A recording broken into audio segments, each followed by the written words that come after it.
I think it's pretty obvious that I love fighting games. They're my favorite video game genre, and I've been playing them for as long as I can remember. The main fighting games I was playing in my younger days were either anime games, Street Fighter, or Super Smash Bros.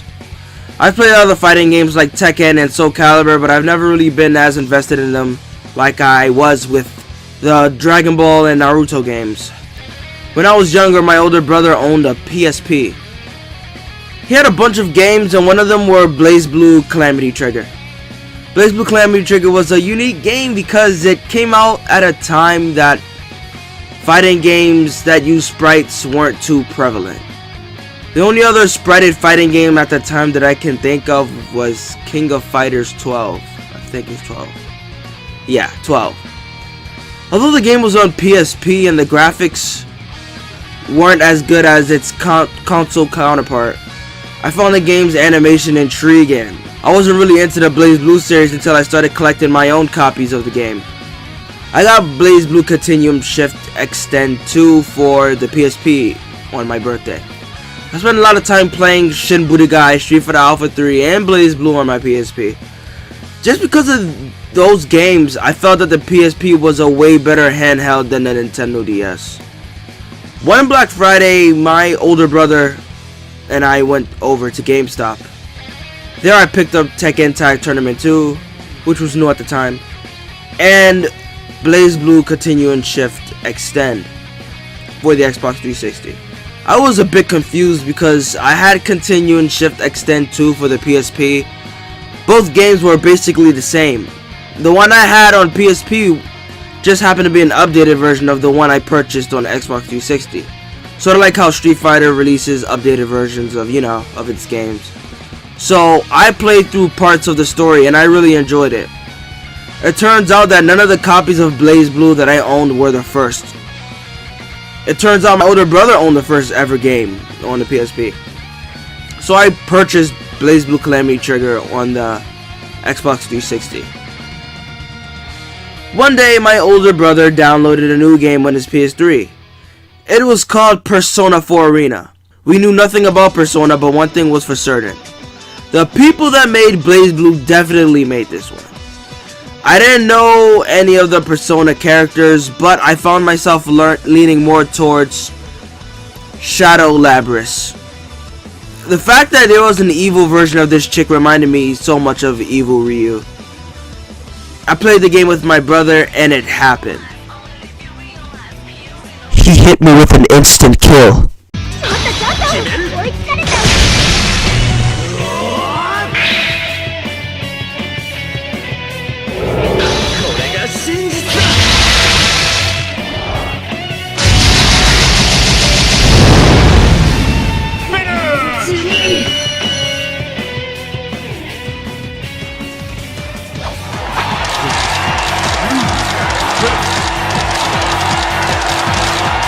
The joy we felt when we performed them were similar to the joy that we felt when we discovered Mortal Kombat had fatalities.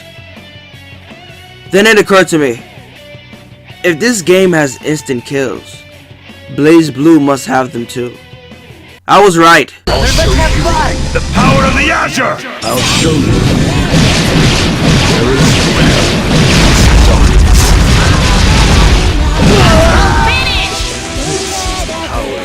BlazBlue had them, but instead they were called Astro Finisher. I became obsessed with instant kills. I was curious to see what each character would do to finish the match. The instant kills with little custom animations were the ones I enjoyed most. My obsessions with instant kills would only grow more once I made a certain discovery.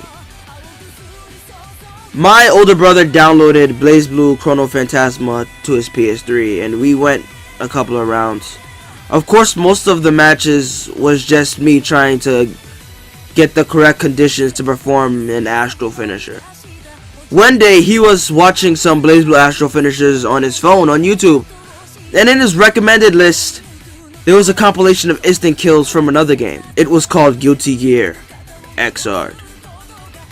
He called me over to watch them, and my mind was completely blown.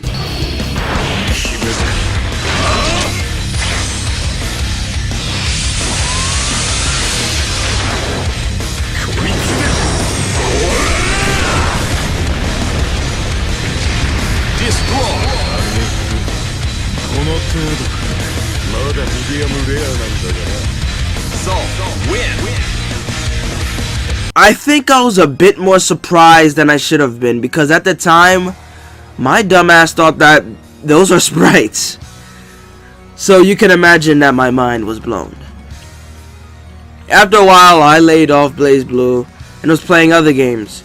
Years later, a certain game was announced for the Nintendo 3DS, Dragon Ball Z Extreme Butoden.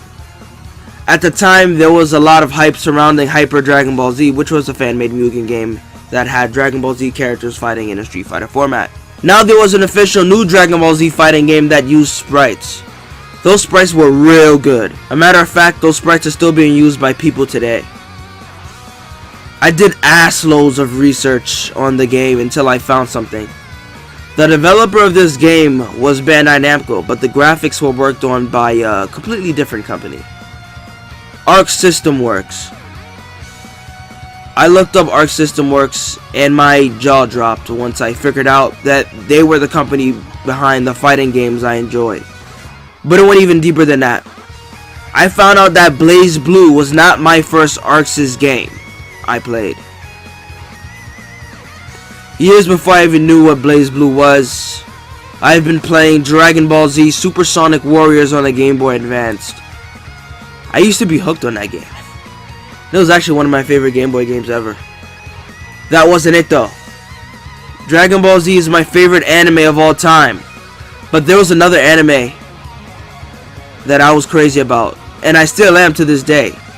And ArcSys just happened to make a game off of it. Fist of the North Star. Unfortunately, the game never had a console port in the United States, so I was stuck either playing a Flash game which had Goku on it for some reason, and Mugen games that were surprisingly similar to the actual game. I was actually lucky enough to play this game about a month ago, since my friend was able to install an emulator on his PlayStation 2, which I had no idea was possible. After finding out about Arc System Works, I've decided to get more involved in their games. I wanted to play more BlazBlue. I wanted to learn more about the characters and the story, but before I did that, there was something else I had to play. The game that started it all. The original Guilty Gear. It was around that time that I started this YouTube channel. Surprisingly, Guilty Gear was released for the PlayStation 1. I had no idea the franchise was that old. I played through Guilty Gear, Guilty Gear X, and Guilty Gear XX. I kinda had to skip out on Guilty Gear 2 Overture because, well, you know. But that didn't stop me from watching someone else's playthrough and learning more about the story. Around the time I was playing Guilty Gear X, a trailer was released. Something that I wasn't prepared for.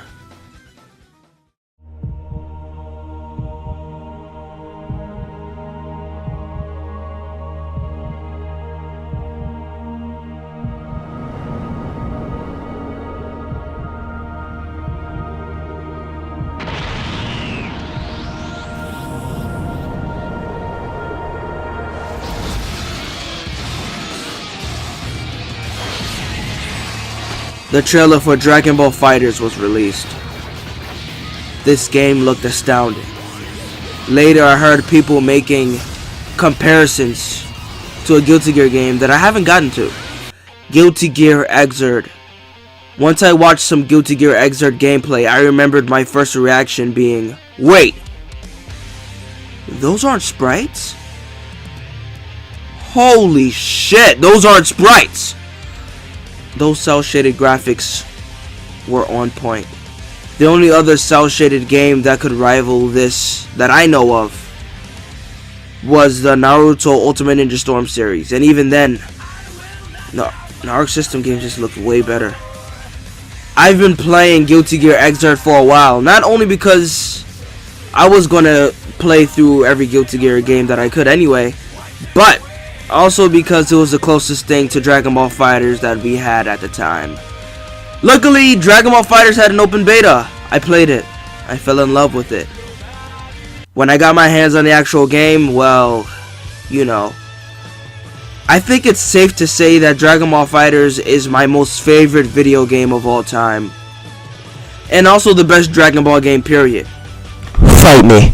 With BlazBlue Cross Tag Battle being around the corner, and this month being Guilty Gear's 20th anniversary, I thought it was appropriate for me to make this video now. I want to thank all my subscribers for sticking around. This is a thing I came up with. I decided to make a series called How I Discovered, to tell you guys about my first experiences with some of my favorite franchises. I'd also like to thank Arc System Works for creating such fond memories for me, and also introducing me to Ruby. If it wasn't for Ruby being announced on BlazBlue Cross Tag Battle, I probably would not have watched all the seasons. I binged that shit. Anyway, thank you guys for watching. If you guys enjoyed this video, please like, comment, and subscribe for more content like this. And I'll see you guys in the next ArcSys video.